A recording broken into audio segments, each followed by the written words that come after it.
All right. All right. I have a good feeling about this recording. Oh God, this is going to be terrible. I have a feeling about this recording. It's kind of low on my torso. All right. Jesus Christ. I would characterize it as a warm and squiggly feeling. Oh, I already hate this so much. Does squiggly kind of feel like when you've had too many cups of coffee, Austin? No, that's more of a like jittery. Mm-hmm. Yeah. I'm thinking squiggly is kind of like when you catch a glimpse of knowledge man was not supposed to know, something from beyond the veil of space and time and the stars beyond the darkness. I always think of squiggly as spider sense because that's literally squiggles in his head. Okay. Shame they don't do that. Shame they don't do that in the movies. That makes a reasonable amount of sense, Leon. The shame they don't do that in the movies because that would be great if it's just like Tobey Maguire is just sitting there and like squiggles happen instead of like I don't even remember how they handled it in the movies. I think they Spider just sense, that is. didn't I they think just it was have, an like, audio sting in slow motion. Oh. Yeah. Everything kind of went ding, and his eyes sort of went like I remember in Spider-Man 2 there was that bit where the car gets thrown through the coffee shop. Yeah. And he Right. he just sort of like slow motion launches out of his chair. You know? It's been a very long time, but I think so, yeah. much in the way that spiders do. Yes. That's a thing they're known for, slow motion flips. Yep. Also precognition. At least if you watch the right nature documentaries. Sure. Guys, I was thinking earlier, if some far-right Christian groups think that God wants everyone to be heterosexual and people are only homosexual because of temptation from the devil, does that mean that we could make the opposite argument? Like, God is just super gay and only wants people to have heterosexual sex occasionally for procreation, but it's the devil who wants heterosexual people to fall in love? I mean, if people can make, like, a ridiculous leap in logic to justify their bigotry, why can't I make a similarly implausible and presumptuous assertion about the creator of the universe? I mean, that's some bullshit you just said, but if you've ever met straight guys, I would believe that there's something about the devil involved there. Okay. We're pretty awful. Yeah, I believe it. I met a straight guy once. Okay. Do you actually want a real answer to that question? Because it's the garbage question that you just proposed. No, it is a garbage question, but God being gay presents a whole host of philosophical questions and logical fallacies. Like, if God is omnipotent, could he create a dick so big that even he could not suck? Well, if either one of you guys are familiar with the art rock band The Frogs, I'm not, but tell me. according to their not so much of a hit single, God is gay, I believe the lyrics went, as God is my witness, God is gay. Not so much of lyrics. It's just a statement. Well, yeah, but I mean, it's not like they were struck down or anything. It sounds like he was like under oath saying something more than writing lyrics. Do you solemnly swear that God takes it in the butt? Here's the thing, guys. Oh, please tell me. I'm pretty sure that any reasonable Christian would just argue that God is like beyond sexuality. All right, it's just a being of pure like omnipotence. It doesn't need to get down. That doesn't mean it doesn't want to get down. Yeah, you would feel like God would want to experience everything. God doesn't want anything. It is everything. That sounds really boring. It doesn't, like, it's past boredom. Like, it's a perfect existence that has no, like, requirements. So in the way that, like, Buddhists want to reach a level in which they have no desire, that is God? Basically, yeah. Oh. I mean, that would be the argument. I think you can find plenty of scriptural evidence for God being like a petty little wiener. Well, then why should he care about anyone else's sexual orientations and identities? I mean, why should he care about a lot of things? He like burninated a bunch of dudes to death for like burninated? Yeah, he burninated a bunch of dudes for like tiny infractions all throughout the Bible. He does like crazy fucked up shit That for, doesn't like, make any sense. If God is beyond all this, why would he even care? Like, what is like? What does he have any skin in this game? I mean, if he, never mind. We're just going in circles, and I'm sorry. I'm not sorry I brought it up, but I'm sorry that I let this go on long. I mean, there actually are a lot of papers on the nature of like why God does like dickish shit. There's like whole, I would say whole books, and there's libraries full of books written on that subject. If God is beyond, then if God is beyond sexuality, if I say God is gay, is that not offensive to Christians who don't like gay people because it shouldn't matter? I'm sure lots of people would take offense to it, and I would just say it's probably, if like, okay, let's assume right now that Yahweh exists. He's just real as fuck. Cool. I'm pretty sure he would be like omnisexual, right? Like he would find beauty in all his creations and want to bang them. Well, he's omni everything, so I guess that would make sense. Like, yeah, like to God, what is the difference between any of our squishy bits?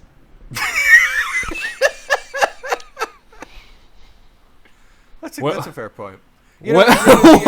What is the Greek gods like had sex all the time and usually not consensually, like, so I mean it's not preposterous to talk about this. Yeah, but the Greek gods are just like fancy dudes. They're not just fancy dudes, Austin. Sometimes they're dudes, fancy animals. They are dudes who like to dress up as like swans and donkeys and things like that. I wouldn't say dress up, but I think the people who created the traditions of the Greek and Roman gods were very limited in their imagination. They basically conceived of like the forces of nature as just like powerful people, where Judeo-Christianity is predicated on a much more powerful being. And I mean, what does God need with a butt? He can just have everything. Awesome. Yeah. What if God was one of us? Just a slob like one of us? Yeah. Oh well. Who knows? I actually, someone asked us to talk about more religious stuff last episode. I don't know if that counts. That always goes well. Let's keep doing it. I remember when we were talking about Satanism, I was like, yeah, there's that Crowley stuff, there's the LaVeyan stuff, and then I kind of like trailed off. One of the other ones I didn't touch on was the Temple of Set. Do you guys know about that? It sounds familiar, but not super familiar. Sounds kind of Egyptian to me. Yeah, that should be the first tip-off that it's like not what we think of as regular Satanism. I think someone mentioned it in the YouTube comments. I'm not super fond of the Temple of Set as like an ideological or philosophical idea thing, because I'm actually really fascinated with LaVeyan Satanism. But the Temple of Set is basically the people who thought the mainstream Satanists weren't like edgy enough, basically, because like as we talked about, like mainstream Satanism is kind of a cool, chill, like freedom-based ethos. It's kind of like it's kind of like a weird like older cousin you have with a ponytail.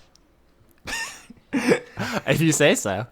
But the Temple of Set like broke off from that, and they're like, let's put the Satan back in Satanism. And part of how they did that was incorporating a bunch of shit from other mythologies, most notably Egyptian. Hence, Temple of Set is. You can't just do that. Exactly. That's part of why. This is Christianity. You can't just borrow from other religions. You can't just take something like, I don't know, Judaism and make it your own. Although, I mean, Judaism takes plenty of stuff from others. Have you ever read the Enuma Elish? I skimmed it once. What did you say, Leon?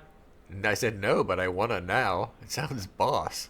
It is pretty boss, but it was written far before the Bible, and it contains a bunch of stuff that's in the Bible, which means either it actually happened, or the people who wrote the Bible read the Enuma Elish first, which is a bit damning if you believe it's a true factual thing. Is it written in English?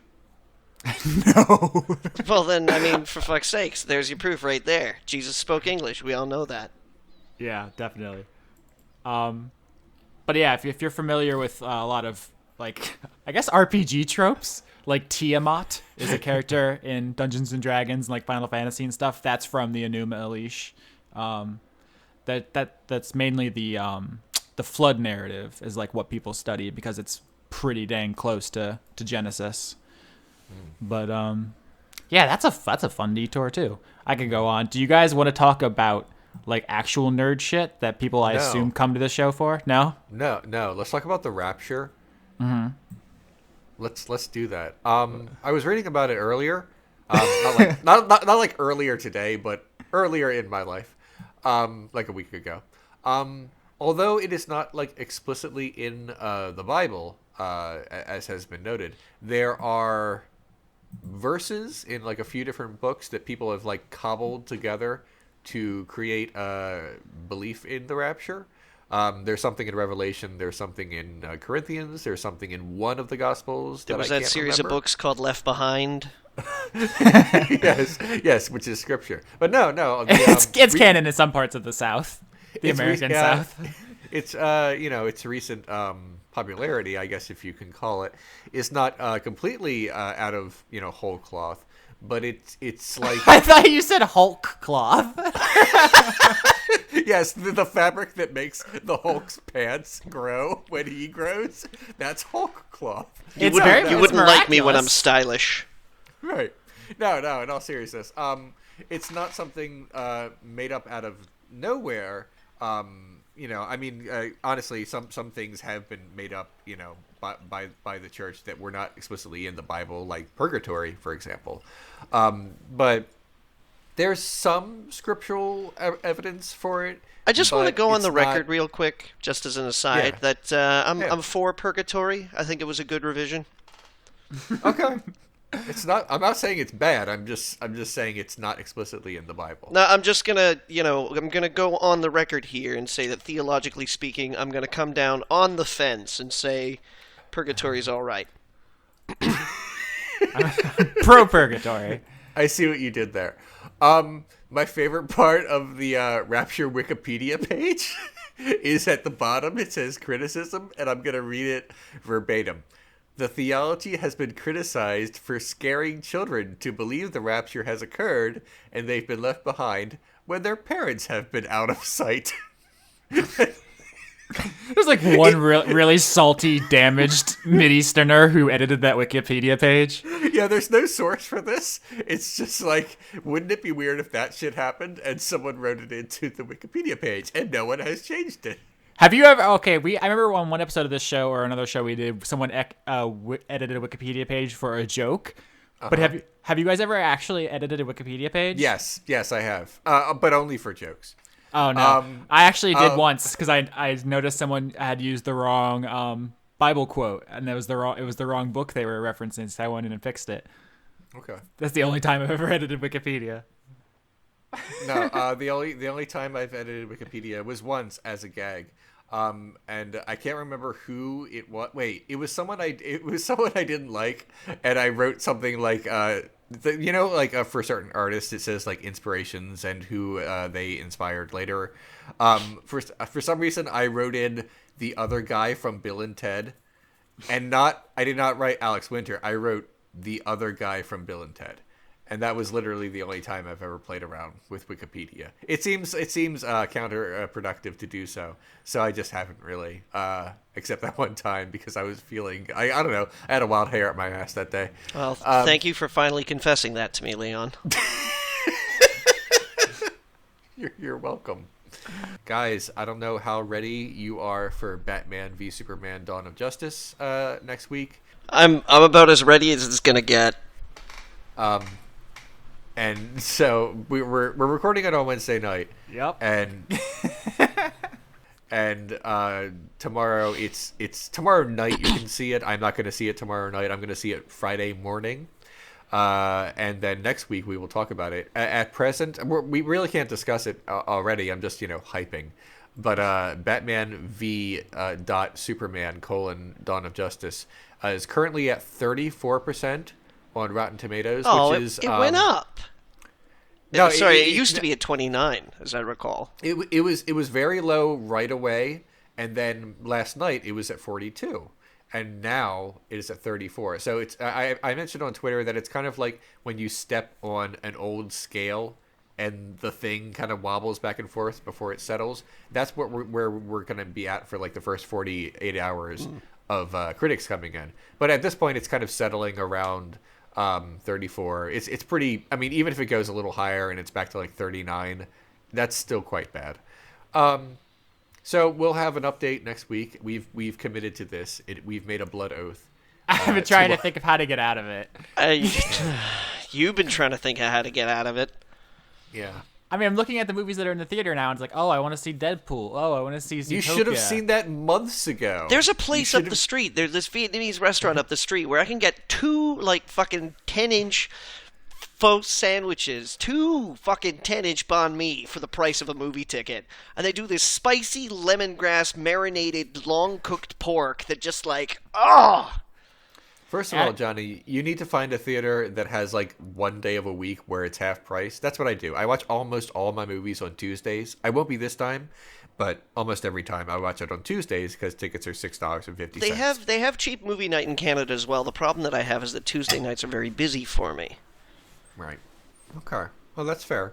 But anyway, next week, if all goes well, we will all discuss BVSDOJ. And that will be it. That's like half of the questions people sent in were like our thoughts on it, and it's like it's not out yet, guys. Right? What do you want from me? Do you think we have like press passes?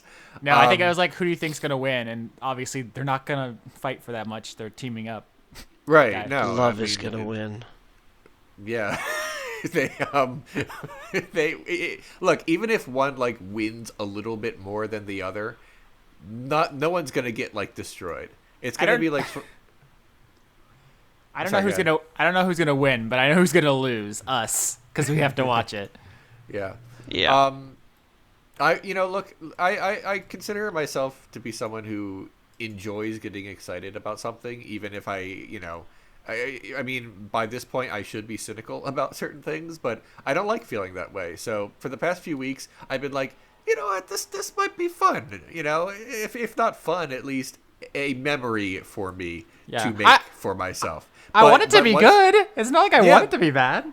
Right, but a lot of my, sort of like geeky maybe feeling I've been having for like the past few weeks was kind of dashed when the reviews have come in. Look, sometimes I don't agree with popular consensus. That certainly happens from time to time, but based on what I know about the movie so far and what I know about the director and the sources I trust, I guess you could say, I don't have high hopes. But I'm going to go in, I'm going to eat nachos, and I'm going to watch the movie, and that's just going to be it.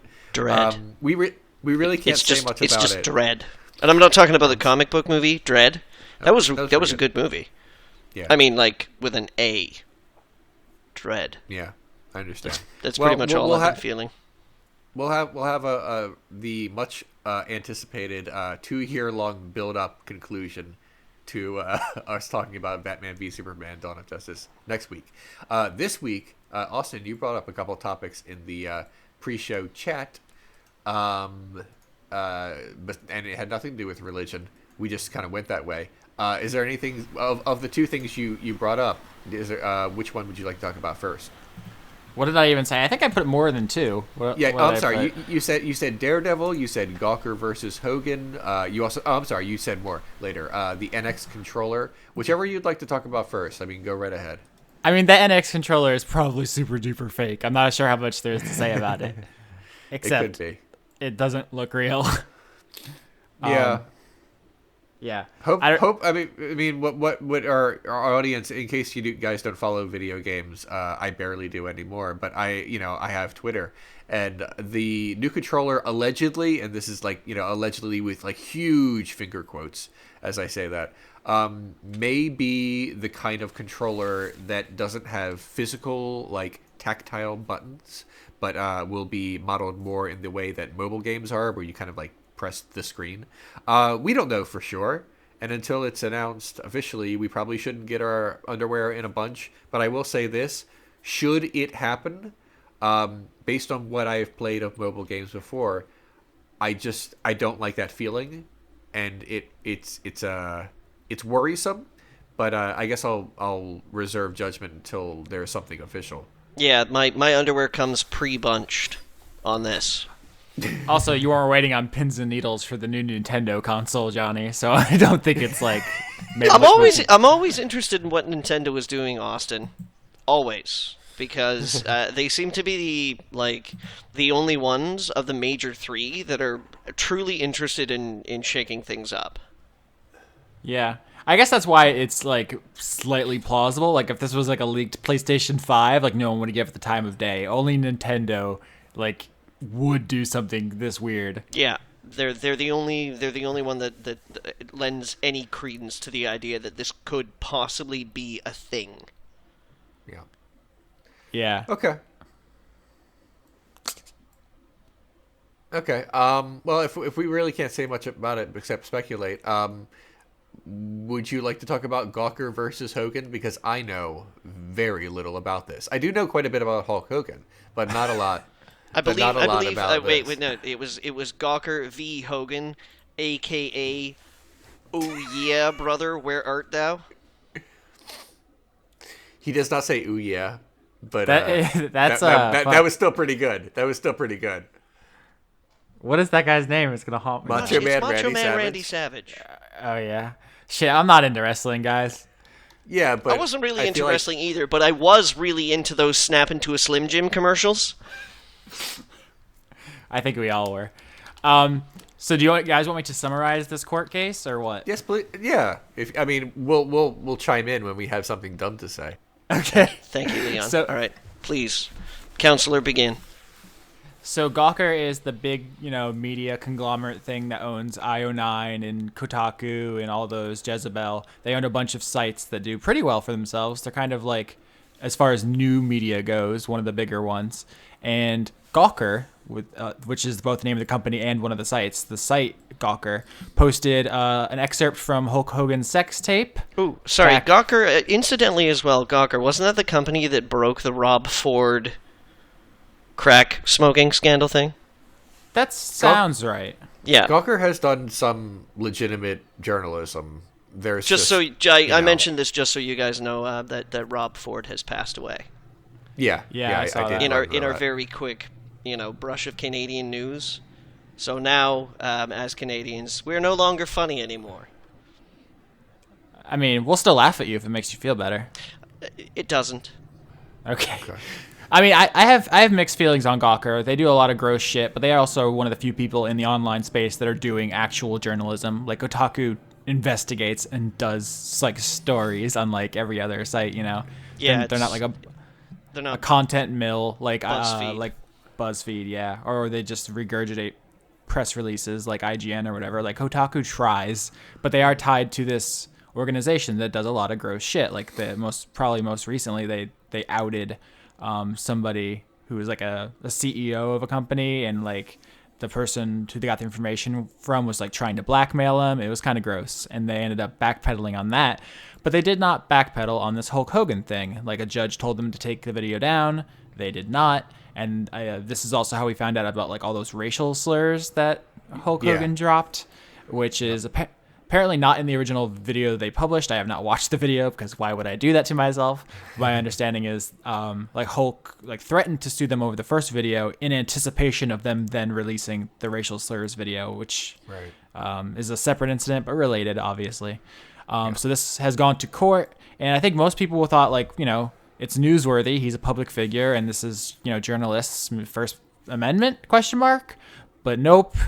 Hulk Hogan done first 115 million, and then an additional 25. I think 15 or 25. He's up to like 140 million in damages in the original ruling. Obviously, they will appeal it, so this is not over by a long shot. But it is surprising that 140 million dollars just got awarded in what seemed like a pretty simple case of, you got caught fucking your friend's wife and saying the N-word, and now everyone knows you're the bad guy. But no. I did appreciate the whole thing for the opportunity to first see the phrase Gawker appealing. So yeah, do you guys want to I just want to be clear. That's not my joke. I didn't write that. Somebody else wrote that. I don't have the name right now. I'll see if I can find it before the end of the episode. But it was a really funny joke, and I had to include it. That's good. I mean, we could sit here and bash Gawker. I think there's definitely room for that. Are you guys at all concerned about what this means for like online journalism, First Amendment shit, like privacy? Any major court case, especially one so public, can set a precedent, and that is worrisome. And yeah, Gawker has a bad reputation, but what if an institution with a better reputation is similarly sued for something, let's say, less scandalous, but they can use this precedent to say, well, we can do this. So it's worrying. If you get a politician saying the N-word on camera, you might be afraid to publish it because you don't have $140 million lying around. Yeah, not everyone does. I don't know. Us big, fancy, big city liberals. Yeah, obviously. You know, it really. I'm sorry, go ahead. The other aspect I was thinking it was like privacy, because like they ruled in favor of Hulk Hogan because there was no like reasonable assumption that would be for anybody but himself, I guess, even though it was in his friend's house. But like, what does that mean for like, I mean, we work in this kind of visible online space. I think we've all known people who've been doxxed. Yeah. Like, what does that mean for them that like, oh, there is justice for when people you don't want to be in your shit get up in your shit? Like that might be a positive precedent to set. I don't know. There's like a lot of different ways to approach this. Yeah.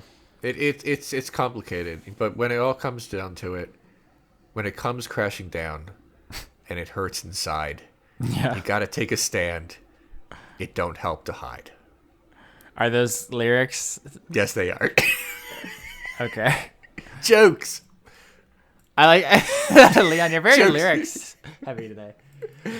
Jokes about Hulk Hogan. It raises an interesting question about whether or not we're actually dealing with something that we can consider news and thus kind of protected under that sort of fifth estate idea, or whether or not it's like very distinctly a breach of privacy, because this is going to be a much more important issue, I think. Like, what's news and what's privacy? Well, yeah, I think that was what Gawker argued, that he's a famous millionaire. Obviously, if he does some crazy shit, they need to report on it. But his argument was Hulk Hogan is a celebrity. He was not having sex or saying the N-word as Hulk Hogan. He was doing those things as himself, as a private citizen, not as part of his like showman identity, and therefore they are separate. And like that's convenient for him, I guess. But I guess in this Hulk kind of Hogan's my imaginary friend, goddammit. And don't compare the two of us, even though I am wearing a bandana in court. Yeah, there was actually a really good line in there about how Hulk Hogan is more well endowed than his normal persona. He made the distinction, which is God. I mean I couldn't make that up if I tried. It's just like in this oversharing like cyberpunk dystopia we all live in, like everyone can be like a little famous. Like if you just put yourself out there, like who decides like where the cutoff is? Like obviously Hulk Hogan is famous. I'm not disputing that, but I'm saying like where is even the line? Like is a Channel Awesome reviewer person famous enough where they get their shit posted and it's newsworthy? I would hope not. But frankly, it depends on which one. Doug is famous. Doug is famous enough. So we shouldn't release his nudes. You're saying? No, we should definitely and we should never release Doug's nudes, and for a lot of reasons. But I'm definitely not famous. So your nudes are okay. No, my nudes are amazing, but but my nudes are safe, if that's what you mean. Oh yeah, okay, that's what I was asking. Yeah, obviously they're just fantastic, very tasteful. I was surprised. Yeah. Okay, sorry, I found the guy. I think his name is David Burge. He writes under the name Iowa Hawk. Hey, look, we give credit for jokes that we steal. Thanks, Burge. All right. Anything more we want to say on this, either ethically or joke-wise? I feel like we need a more familiarity with the details of the case to get any deeper. I just think it's interesting from like a law perspective. Okay. Austin has to sharpen his knives. His law boy knives. I was watching Daredevil, which stars a lawyer, and there's a scene where Foggy gives his opening statement, and I was like, nope, should have objected to that. That's bullshit. How somebody get on that? And I was like, oh god, this is gonna totally ruin my perception of like procedurals once you actually know the rules. Well, how many procedurals do you watch anyways?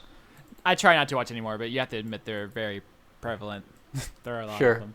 Yeah. But Yeah. Hey, Daredevil, did you guys watch it? You Nope, bet but your if ass. If you guys did, feel free to talk about it in a way that does not spoil it for me. I liked the first season well enough, but I'm not like I need to watch it right away. I'm still catching up with Fargo last season, so. I mean, it came out literally last week, so I'm not going to spoil Right. like even like a single detail really. But just my general impressions of it is Sure. that I enjoyed it, but I think a lot of people are going to be upset. There are some questionable choices they've made with characters. Here's the thing: when you make a character deliberately unlikable, like even if it makes sense, if it's like in character for them and it follows this like nice progression of an arc, like people are always gonna like hate that.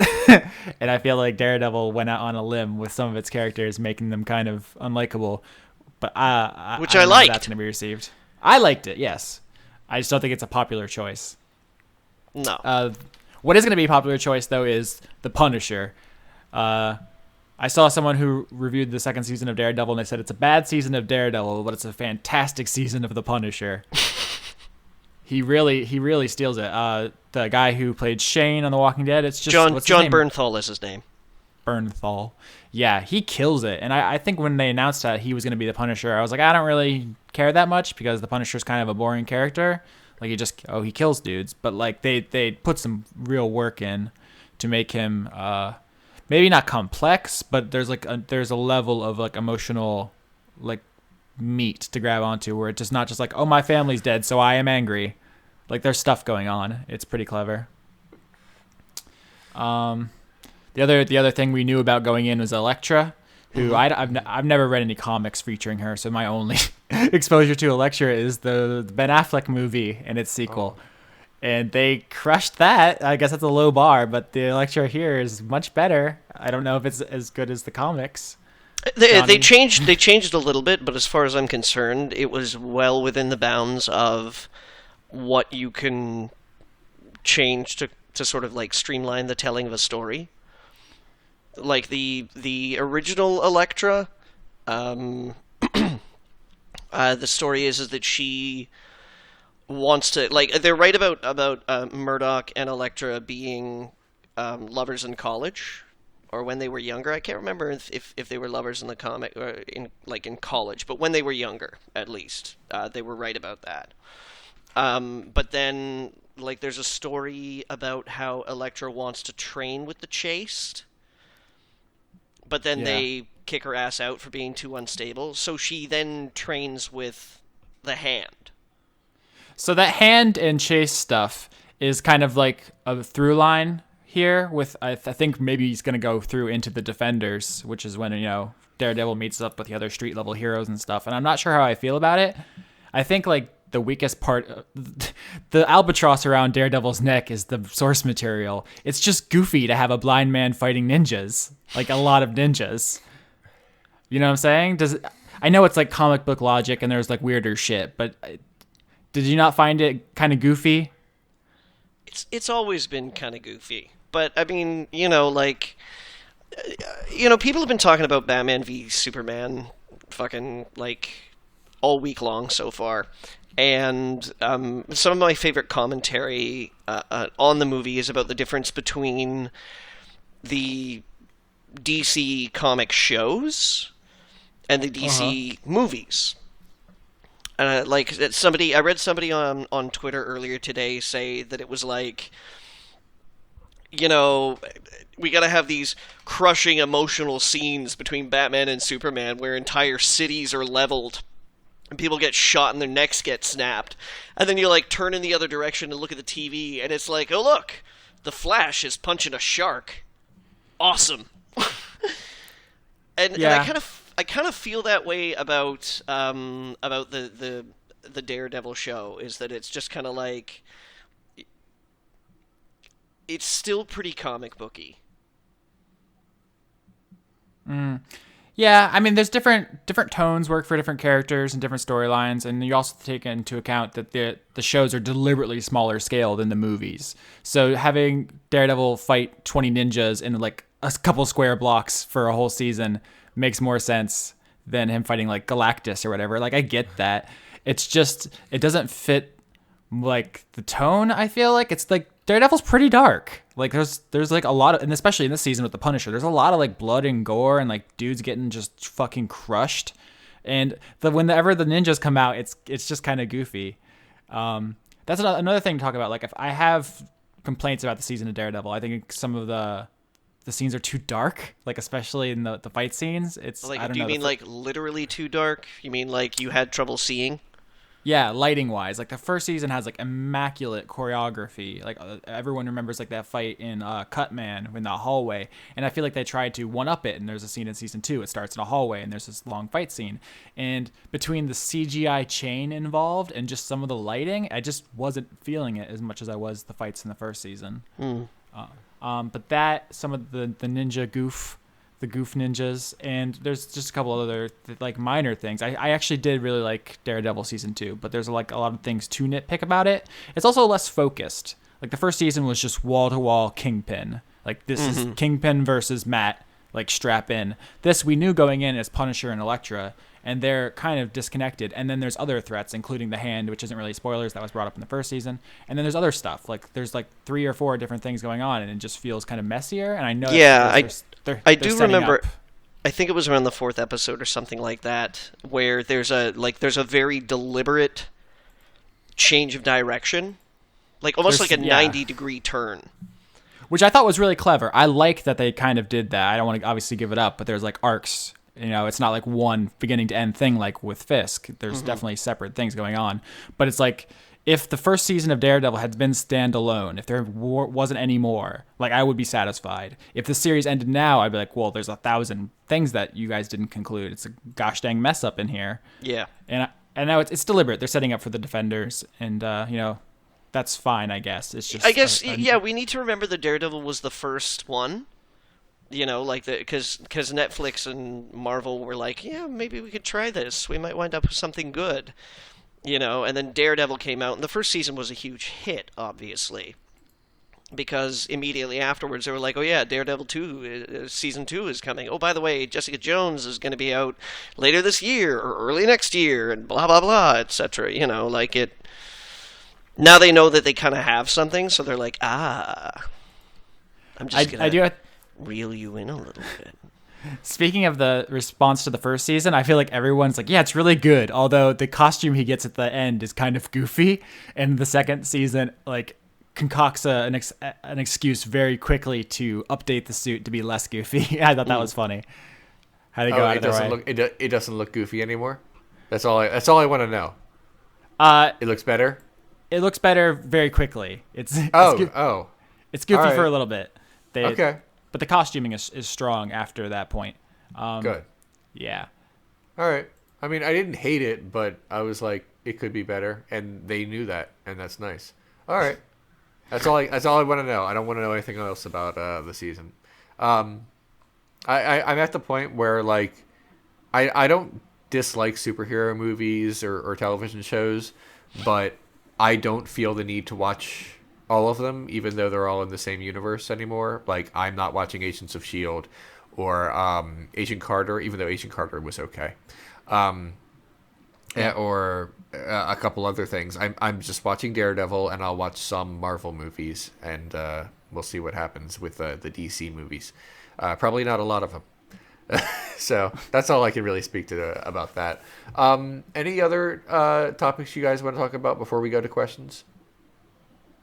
I mean, I think we played stuff. Okay. I mean, if you'd like to.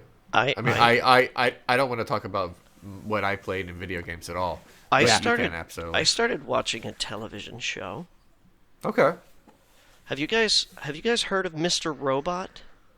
I have. I hear that it is critically well received, but also has this kind of weird backlash about it. But I haven't investigated much about it because, I don't want to be spoiled in case years from now I decide to watch it.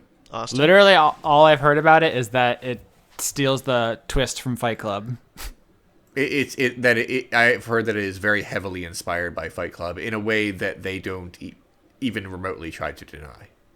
Which is not a terrible, thing, but yeah. I like Fight Club well enough. That's fine. Yeah. What do you think about it, Johnny? You've seen it and we haven't. I'm really enjoying it, actually. Good.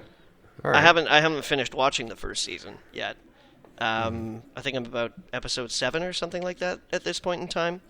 But Right. What grabbed me immediately off the bat is that it's a show in which tech features pretty prominently. Mm-hmm.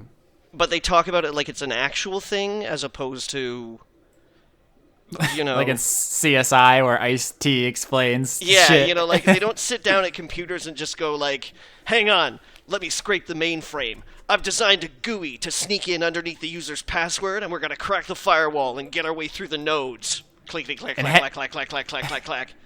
Enhance.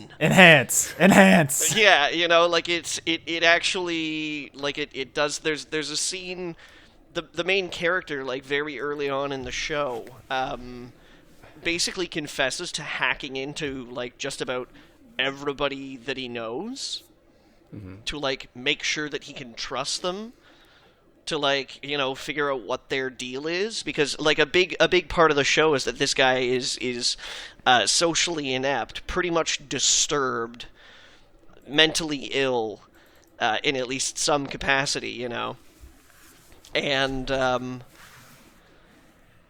yeah, so it's like in the very first episode you get a scene where he's at his therapist's, and he's just like, he's running a monologue about all the things that he's discovered about his therapist by like hacking into her profiles on Facebook and like, LinkedIn and email and stuff like that.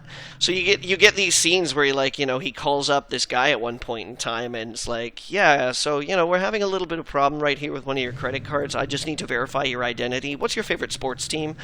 And he's like, the Yankees. I didn't think that was one of my security questions. And he's like, and your mother's maiden name? And he's like, McLaughlin. And he's like, oh, okay, and finally your pet's name, Flipper.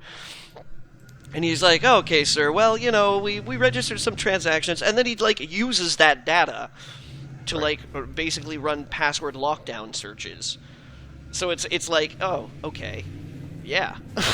Like, that's it. Yeah, None of these... most hacking is like 90% social engineering.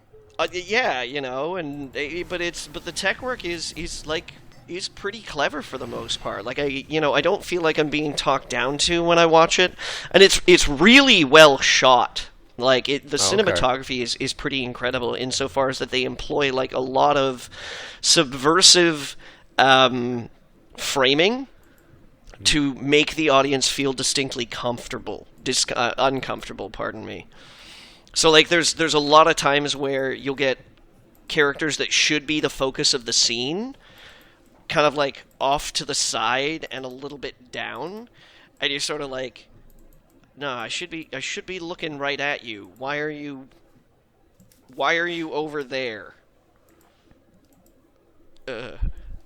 I just thought of another thing about Daredevil, because it's been in my mind recently with Batman running around with his guns and the trailers and stuff.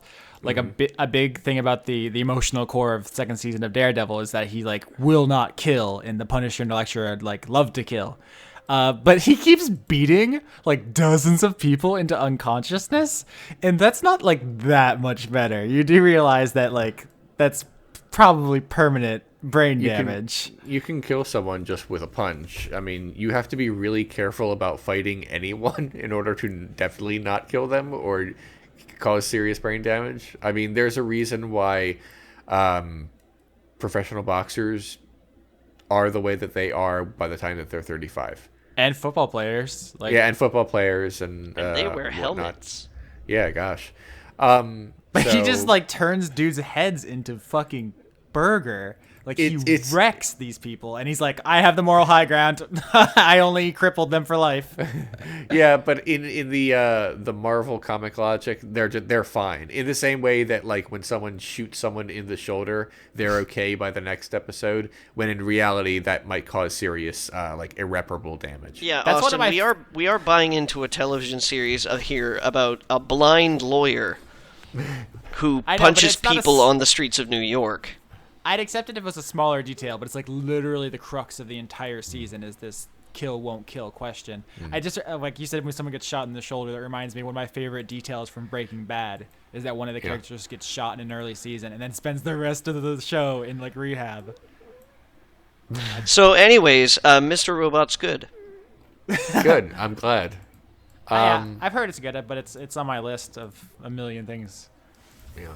Yeah, look, Somebody foisted it upon me because, like, I'm like, well, the first season's out. I can watch it whenever. And they were like, no, I need to know what you think about this in, like, 2 weeks. I was like, okay. Put the knife Is that an down. option? Can we just give you deadlines? You can try. Okay. I would, but then you turn it around on me and you'd be like, you must watch House of Cards. And I'd be like, no. It's very good. No, gosh, stop. Even There's got to be, the thing is, there's got to be an easy way to it for me. There has to be an easy way to get to it. Yeah. All right. Brent asks, opinions on hugs?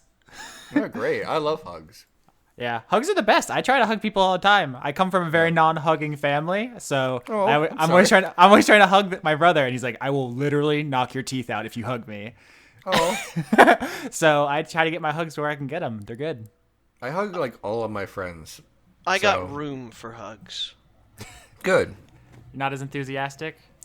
For the right people, Like, I know people who will use a hug as a handshake, and I'm not down with that. Oh. It's more a very deliberate expression of intimacy for me. So It's got when you get something. a hug from me, it's like, ooh. See, for me, I felt his back. I don't hug hello to strangers, but like if we're friends, we're hugging immediately when we see each other. I would if it weren't for the social awkwardness that would result. I would hug everybody, but it's frowned upon. Earlier, for reasons that are too complicated to explain, I was helping send Leon pictures of horses wearing hats, and I was cracking up so much I was literally crying. Like my face hurt. Yeah, yeah. It's good. Yeah. Next question.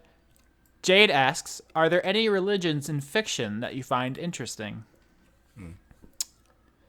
The first one that pops to my mind is the Unitarianism from Dead Space. Because how would you get to a point where you worship like alien like zombies? Like what path has your life taken where that seems reasonable? Isn't Unitarianism an actual religion? I don't think I understand the question. It's the name of the religion in Dead Space. It might also be. Yeah, in the real Unitarians are world, real it's people. universal Unitarianism. Okay. Yeah. Which is like, hey guys, let's all have church together. Yeah! That's not even a religion. That's just a sewing circle. Wow, huge slam on Unitarianism from out of nowhere. Oh, I'm sorry. It's unitology from Dead Space. Oh, okay. That sounds completely different. Because it's a different word that's spelled and pronounced differently, and that's how I know. Salty. What's the religion from Cat's Cradle? Bokanism? Yeah, Bokanism. I think there's an extra N in there. Bokanism. It's Kurt Vonnegut's I guess it's kind of a satire of religion because it's like it's bullshit on purpose, like it's deliberately made up, but it's like this idea that like people are connected in like ways that they can't begin to understand, and it's actually kind of uplifting in a way, even though that the story is apocalyptic. Spoilers for a 50-year-old book. Cat's Cradle is probably my second favorite Vonnegut. Definitely recommend that. Fictional religions. I don't really have one that comes to mind. I'm gonna go with the Aes Sedai, which is how I'm gonna pronounce it, from the Wheel of Time. Are you guys familiar with the Wheel of Time books? I know of them, but I've never read any of them. It's sort of like it's a fantasy. They're kind of a religion and kind of not. Because it's they're basically kind of a magic society. Where the Wheel of Time spins, and then like each spoke is like an. It sounds like age it's or something infringing. It's infringing on our meat wheel mythos. I don't like it. Well, there's magic basically comes from this thing called the One Power, which flows into men and women in different ways, and like because it can set hormonal levels.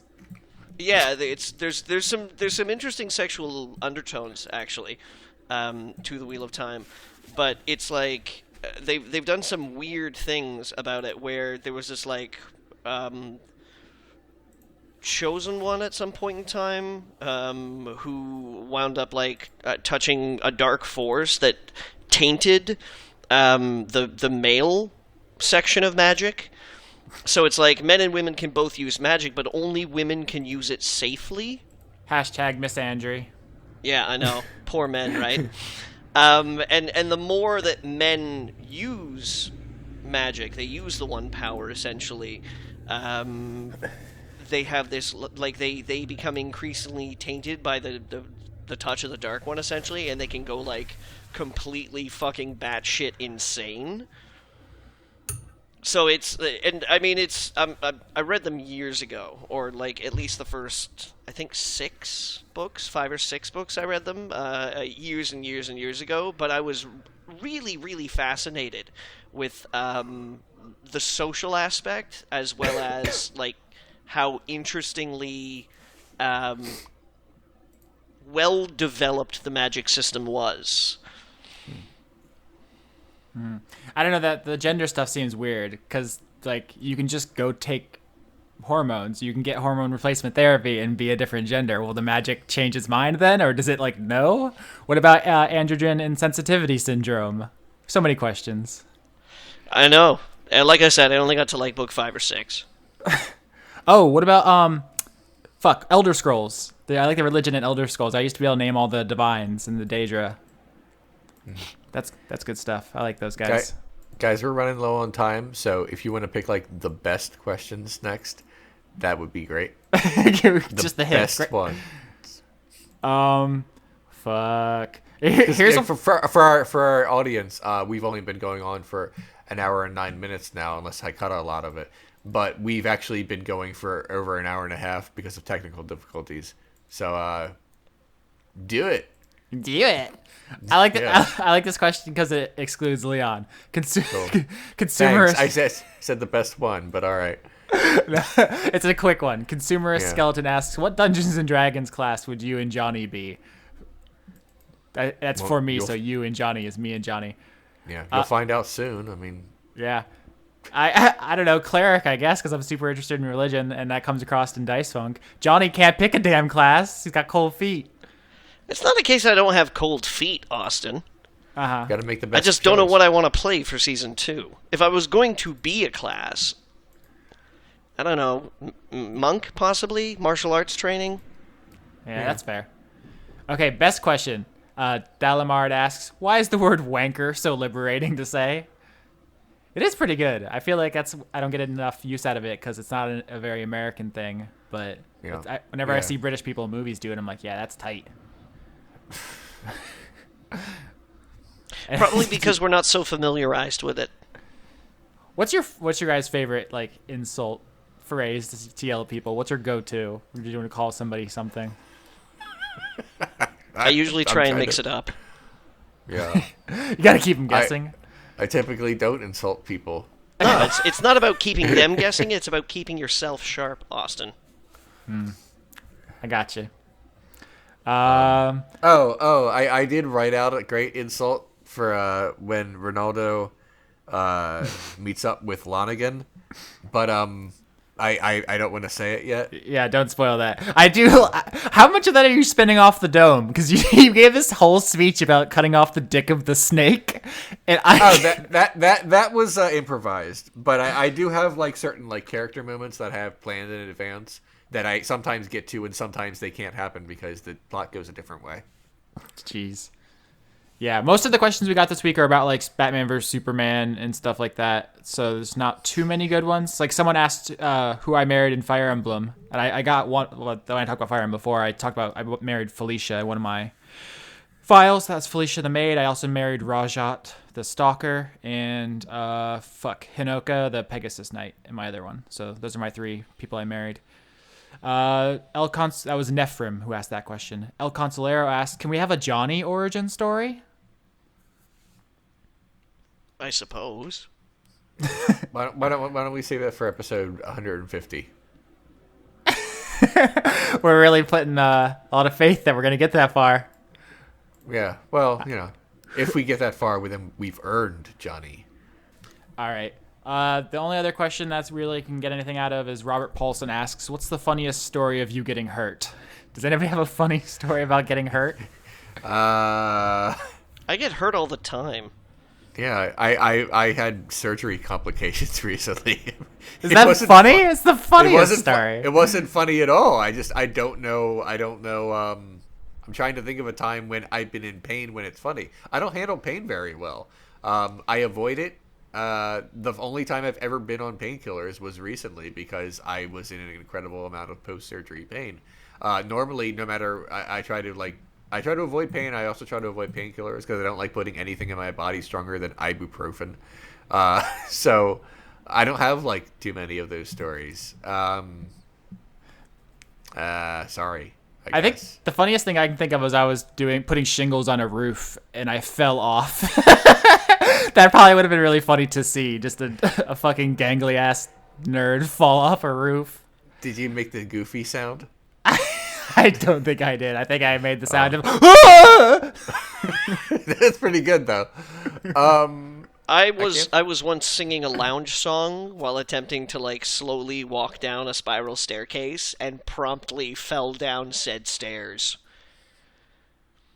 I was memories of love create. Oh shit! Did you trip over your dress or? No, I was dressed in a pair of slacks. Oh, well, I was just unequipped to handle stairs at the angle at which I had oriented my body. Oh, okay. All right. And here's the thing. There are very few things in this life that are as funny as a grown adult falling and being okay. Okay. Yeah. Humans are not the most graceful of creatures. Yeah. Let me think. Injuries. Nothing that really comes to mind, I guess. Sorry. I don't really have anything for that. You tried. You did your best. Yeah. Okay. That's it. Anything you guys want to say before we go? 3 weeks from now, headline: Wordfunk splits over headline spat. Isn't that the plot of Neon Genesis Evangelion?